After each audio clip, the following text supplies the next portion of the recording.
You arrive at Seydanin on a ship. You are a stowaway. You shouldn't be there. Yet you awake to a nightmare, a dream, a prophecy. You are the destined savior of Morrowind, but you still do not know that. So you arrive at Seydanin with only a message, a referral. You have to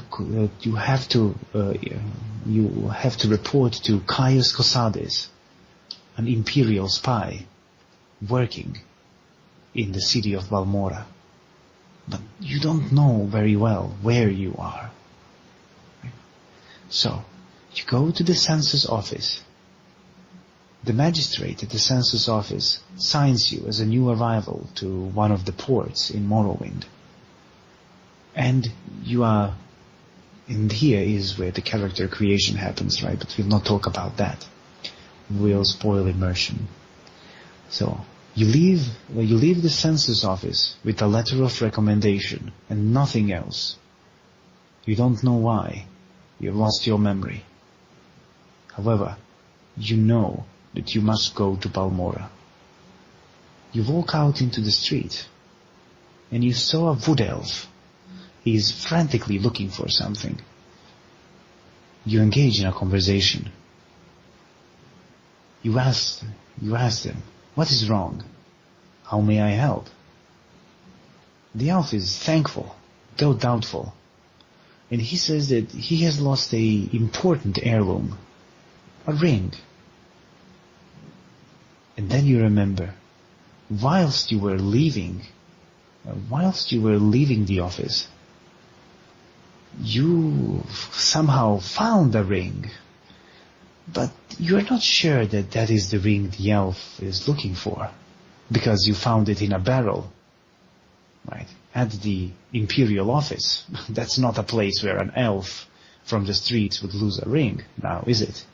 So you just continue walking, and you see a big shop, a guest house, Ariel's trade house. You enter. Ariel the Ultima, the high elf, greets you in a high-pitched, suave, refined voice. Greetings, traveler. How may I help you? Welcome to Ariel's Trade and Goods.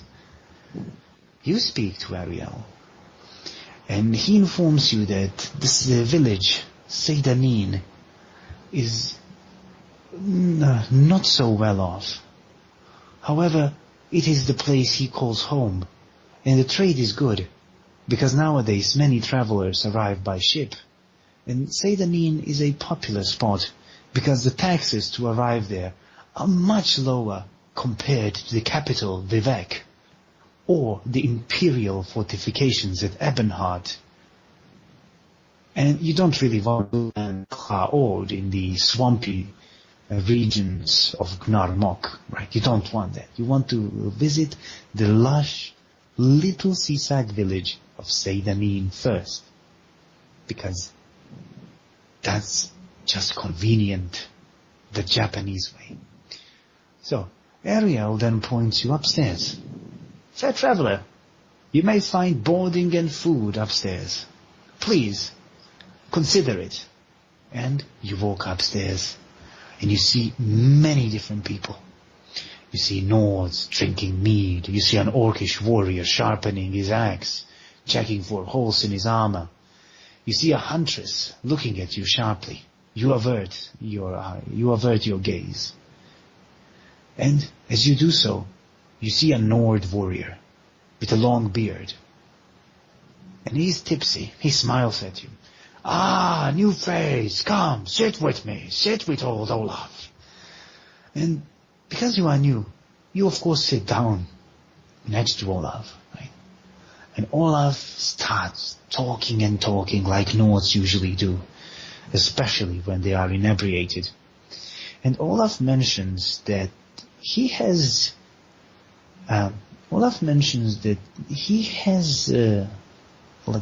keeping an eye out for someone. It's Fargoth, a wood elf. Olaf knows that Fargoth is hiding a stash of gold somewhere. because Fargoth is no ordinary elf. But Olaf does not really elaborate more on what Fargoth really is. You know him as an elf who was frantically looking for a family heirloom, who was so innocently walking through the streets. So you dismiss Olaf's story. However, Olaf gives you a proposition. You know what, traveler? You are new in this town. Well, in this backwater village, but we'll call it a town. And your face is new. And I want you to find out where Fargoth is keeping the gold. He owes me. It's mine by right. And if you help me, you'll have a fair share of it. So now you are intrigued. Your interest is piqued because you just started your journey and you really do need some gold. And you ask Olaf further about Fargoth. And Olaf mentions that he has played a joke on Fargoth, and he has stolen his ring and hidden it in a barrel at the census office, a water barrel of all places. Fargoth will never find there. You greet Olaf and you leave, and you are in the streets. What to do? Now you are perplexed. What should I do? Should I give the family heirloom back to Fargoth? Am I really going to steal his money? Why am I in such a predicament? I have never been on such an adventure, or ever stolen anything. So, you go to Fargoth and you speak with him, and you vaguely mention riches, and you vaguely mention treasure, and Fargoth dismisses it both, right? Saying that he would never hide any treasure within the limits of the town, especially not in a place which is in plain sight. And then you begin to question, a place in plain sight. And then you remember a little detail which Olaf mentioned. Fargoth loves to walk at night. Olaf is usually too drunk to follow him, but Olaf knows that Fargoth enjoys a midnight walk or two. So, you sit down on a rock at the village center, and you look about, thinking. Look to the left, you see the census office and trade houses. To the right, you see the small shacks. You see a bridge leading across a river. But you are not tempted to leave. You want to stay, and you want to make money. And for some reason, you do not know who you are. Are you a good person? A bad person? Does it even matter? And then you look up into the sky as if you are looking for an answer. And you see it. The Seydanin lighthouse, pictured right here. And you decide to climb to the top of the lighthouse and wait for Fargoth to come out at midnight. Because Fargoth will never notice you hiding there. And you will have a great view of the whole village. It's a plan. You go to the lighthouse, but it is inhabited, and the owner doesn't take kindly to strangers. You are thrown out, and the door smacks shut. What now? Your plan stopped in its tracks 5 minutes after its inception. You walk around, you probe around the lighthouse, and you see a back window open. Breaking in someone's house. How do you even do that? Is it really worth it just to see if maybe Fargoth will reveal his hiding spot?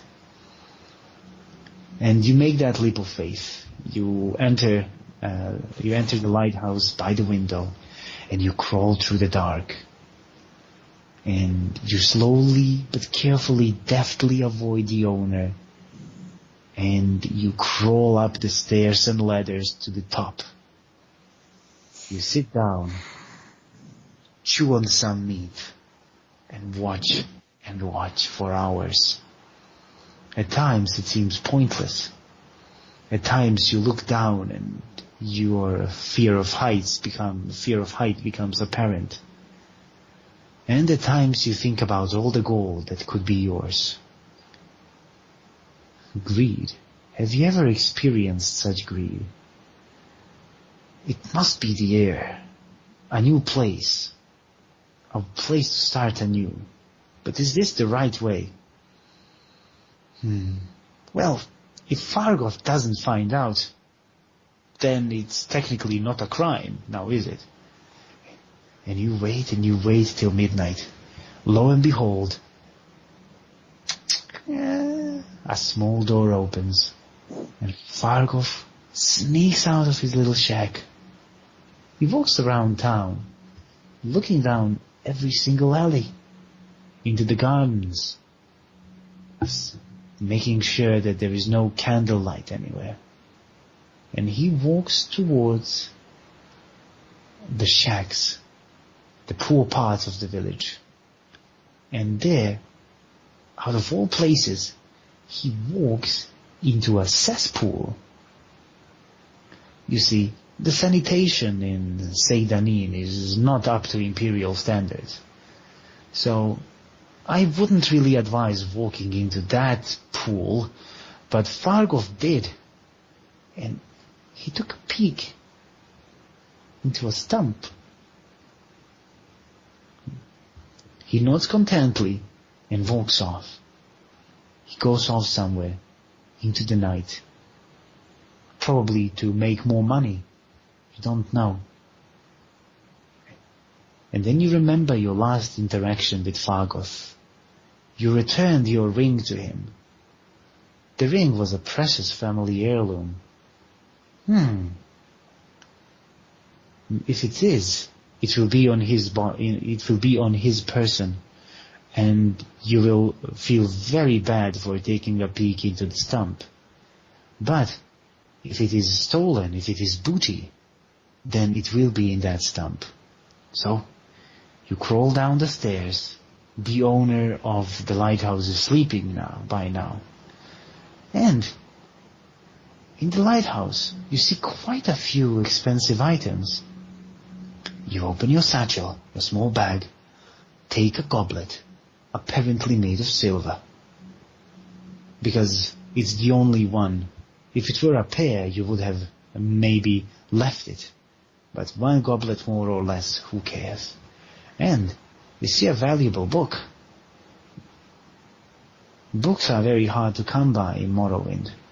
Someone is bound to pay money for it. So you add it to your satchel. You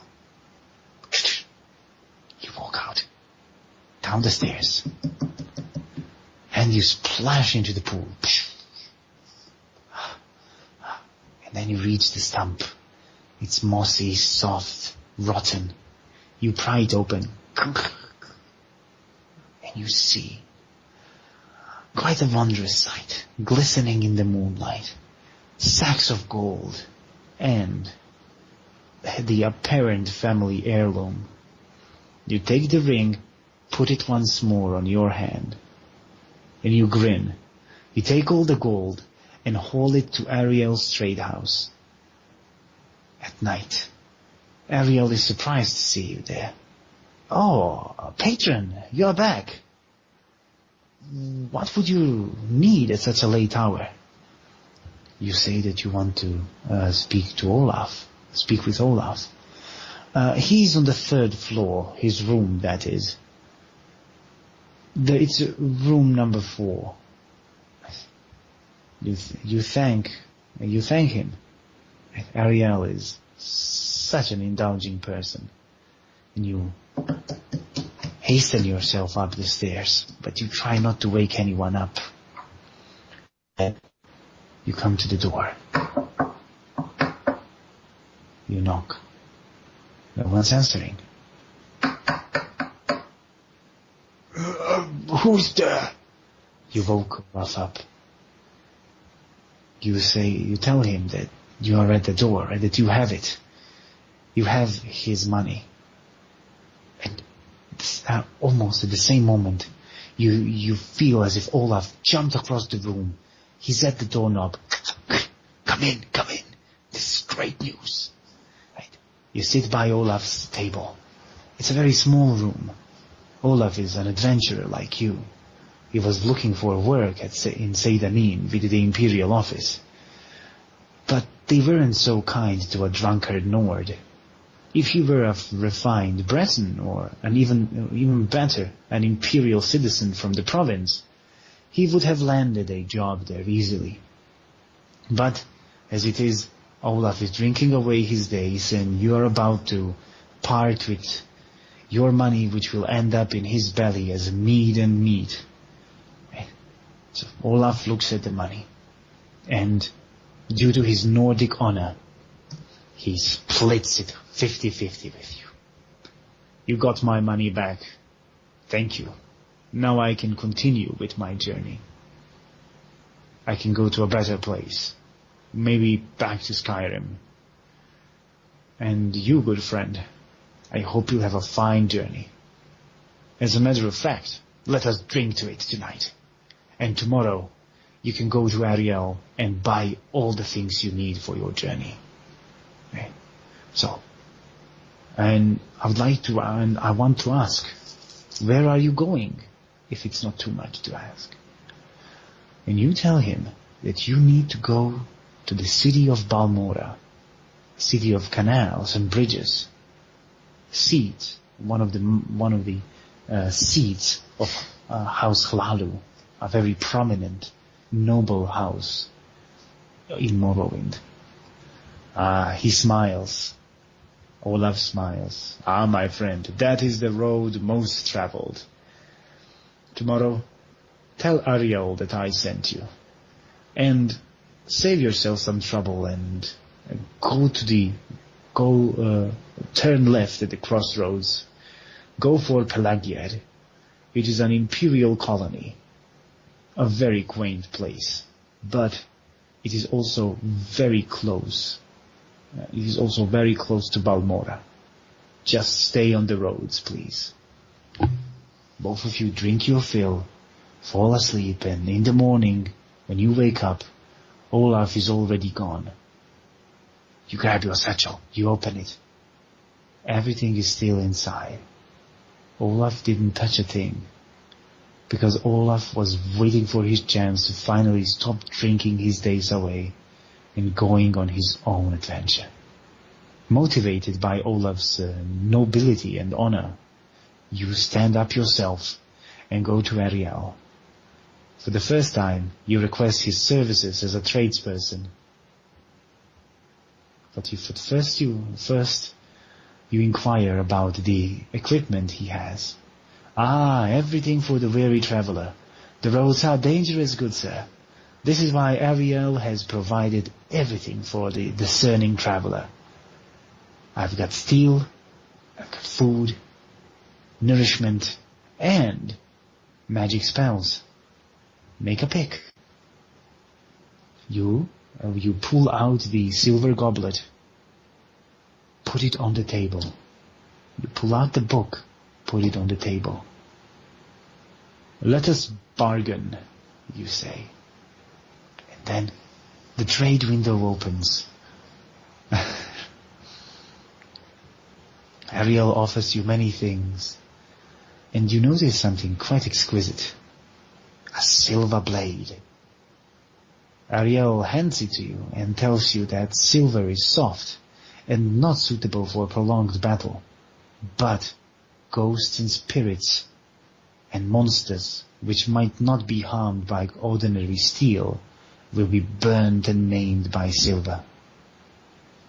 You put the short sword to your left wrist, and then you ask Ariel for something more serious. Give me some real steel.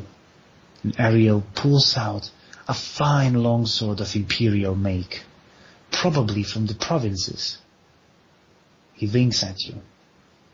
Right? This is something that Olaf brought with him from his travels, right?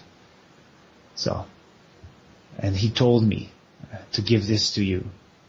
You remember that Olaf referred you to Ariel, and Ariel gives you a fine long sword.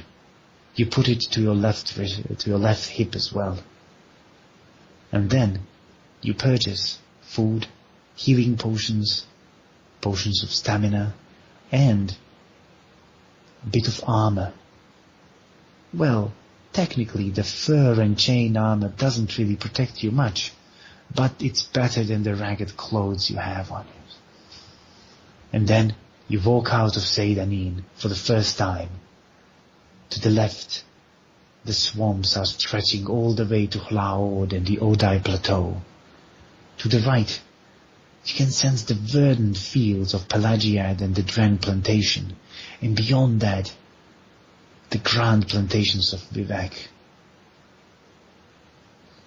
You decide to go right. Walking down the road, you notice a large being. You have heard its wail for nights.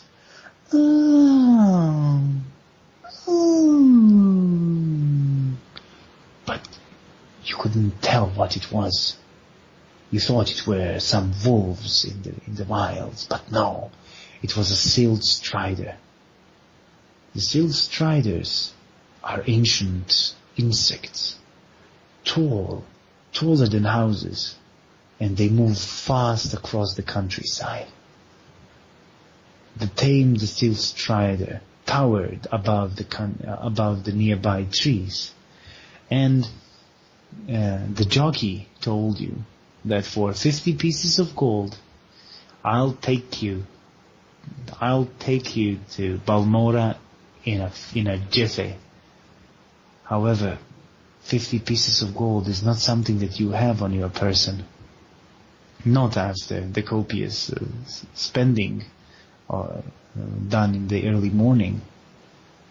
So you politely turn him down, but promise that you'll be back, and you continue your journey. And then you rest by some bushes, and you hear the sounds of someone crying. You come closer, but there's no one there, just rocks. But then you notice a small crack. You look through the crack. Slaves, Argonians and Khajiit, bound to posts, chained. You don't know what to feel. Again, this land of Morrowind is puzzling. It is different from the Imperial province. Slaves in this day and age. But you continue investigating. And upon investigating, you find a small hatch leading into the ground. You slide down, adventurous in heart and hale. And then, doubt. Slaves. What will I do with those slaves? It's not that I can free them. You turn around and you look at the hatch, and something inside you snaps.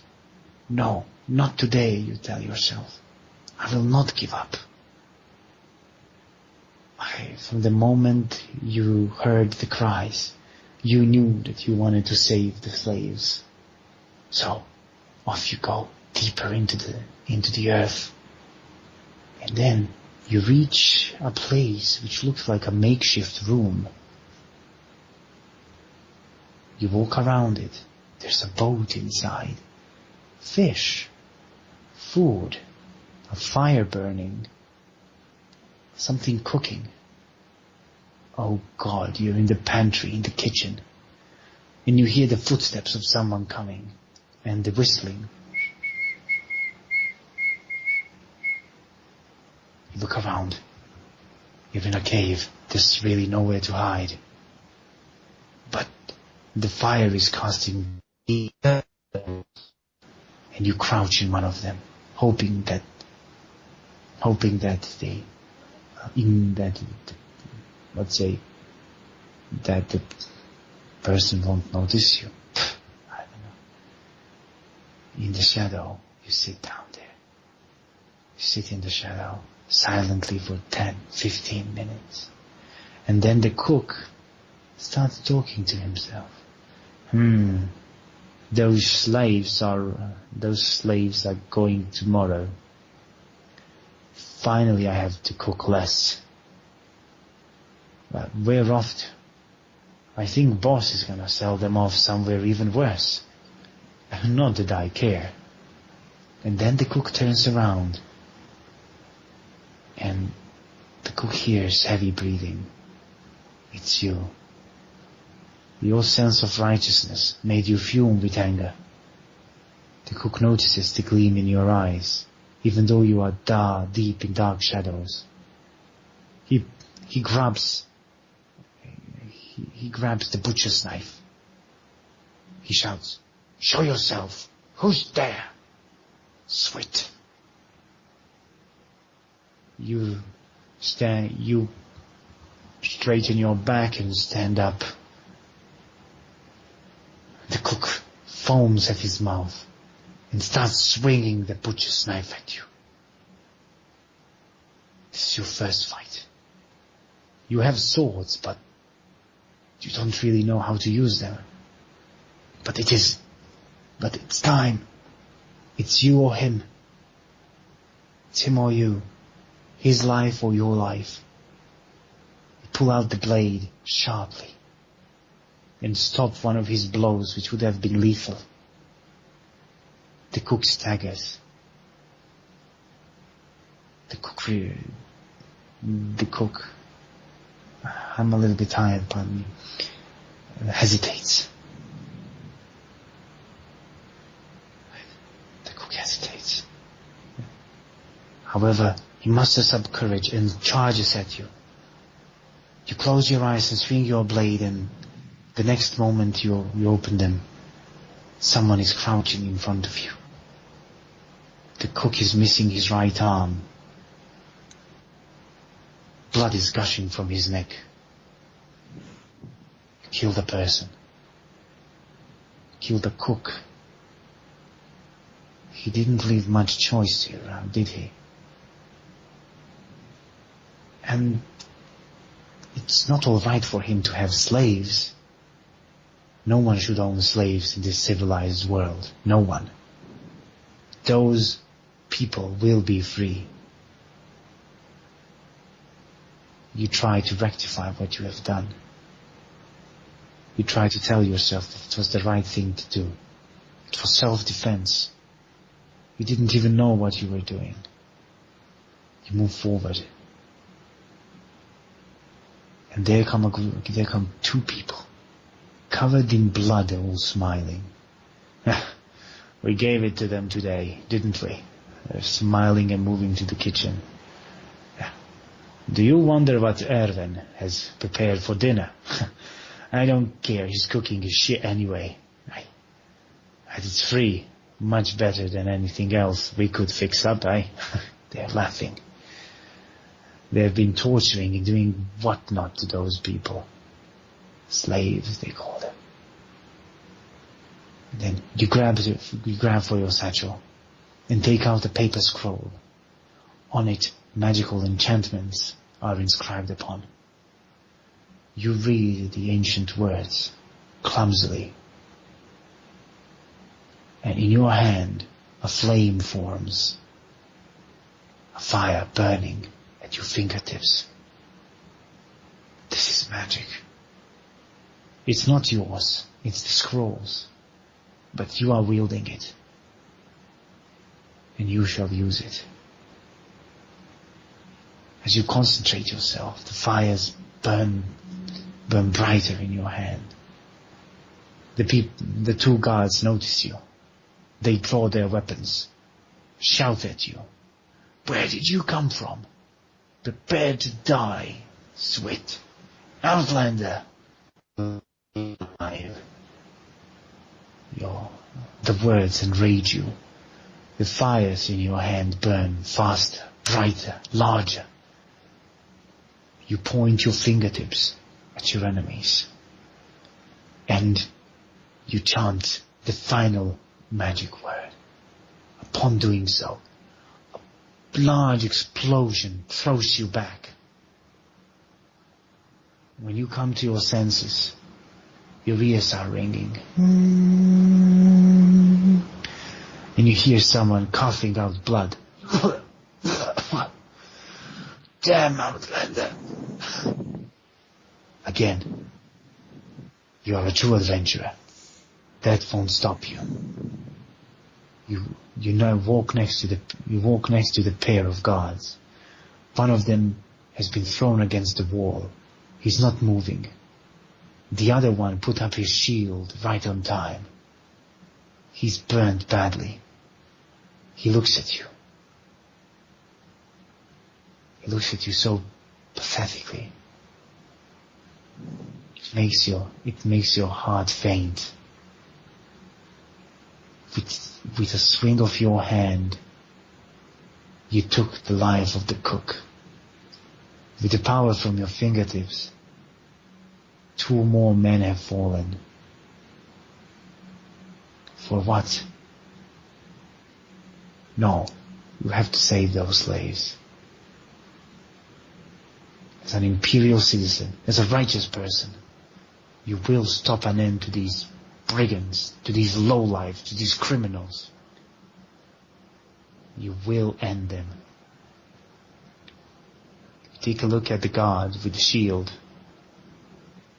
and while he's still coughing out blood, you start pilfering his bag.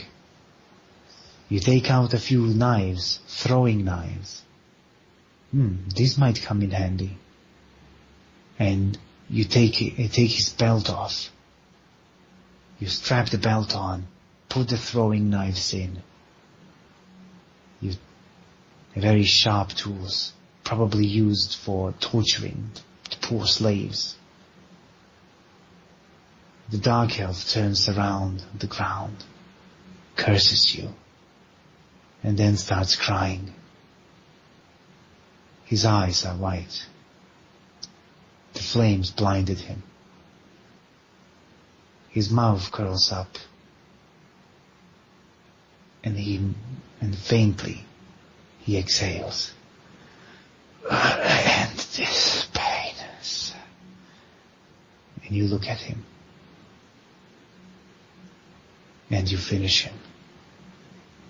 A little bit of mercy in a time where there should be no mercy. However, the explosion was loud and it resonated throughout the cave. And then, suddenly, above your head, an arrow bounced off the stone.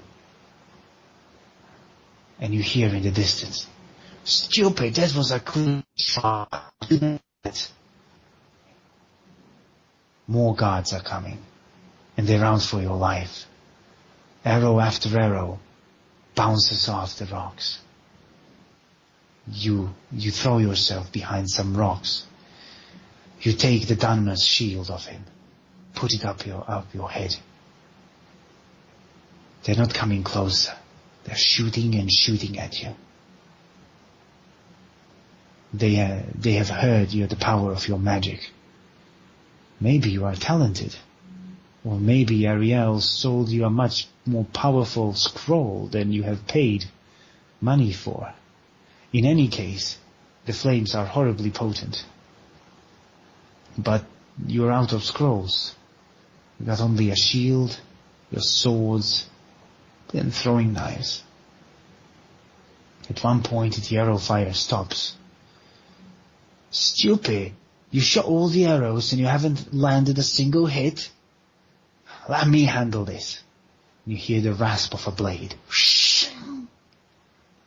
Come out, wherever you are.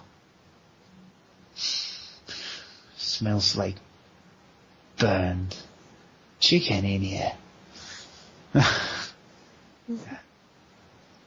The person is moving closer to you. The room is dark now. You put out the light. He's probing the ground in front of him with a knife. But your eyes are accustomed to the dark. You draw one of the knives and quickly throw it. The knife misses. The guard turns around, take another knife and drive it through his back. You throw him to the ground, pull your knife out. You wash it quickly off his clothes. Pick up the other one.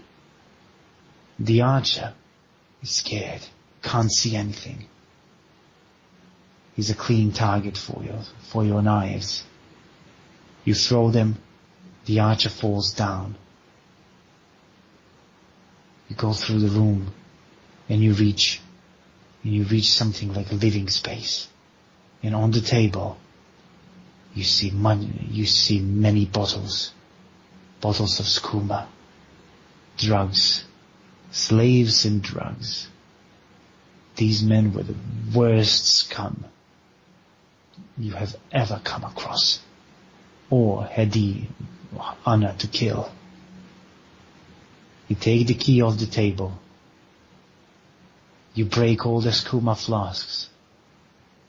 And you go down the corridor. And finally you see the same crack you saw from the outside. The slaves quiver. "Not again!" And one of them cries. You assure them that everything will be fine. You unlock their chains. The slaves are jubilant. You are their savior. A foreshadowing of great events to come. They quickly run out and you follow them. And finally, the blinding evening sun on your face, you turn towards the Fort Pelagiad. This was just the beginning of the rest. The beginning of your journey. There are many more paths to walk. And this was just one little episode in the legend that you are to make. The end. See you next time for the fair traveler's adventures in Pelagiad. Will he meet the noble thief? Will he let the two young lovers meet? Find out in the next episode.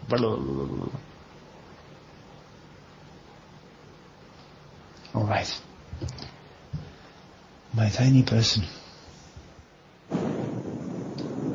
I shall now stop sharing the screen. And I shall be closing tabs like crazy.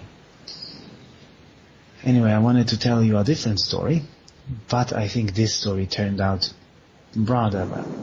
You are perfect.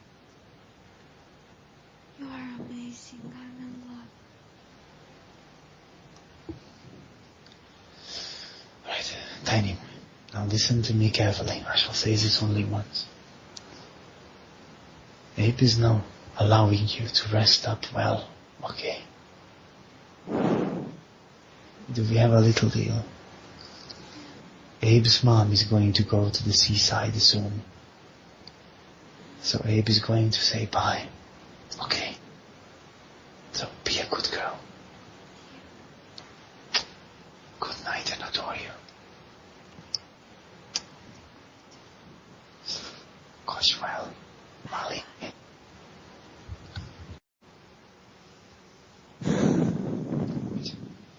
So, you arrive at Seydanin on a ship. You are a stowaway. You shouldn't be there. Yet you awake to a nightmare, a dream, a prophecy. You are the destined savior of Morrowind. But you still do not know that. So, you arrive at Seydanin with only a message, a referral. You have to report to Caius Cosades, an imperial spy working in the city of Balmora. but you don't know very well where you are. Right? So, you go to the census office. The magistrate at the census office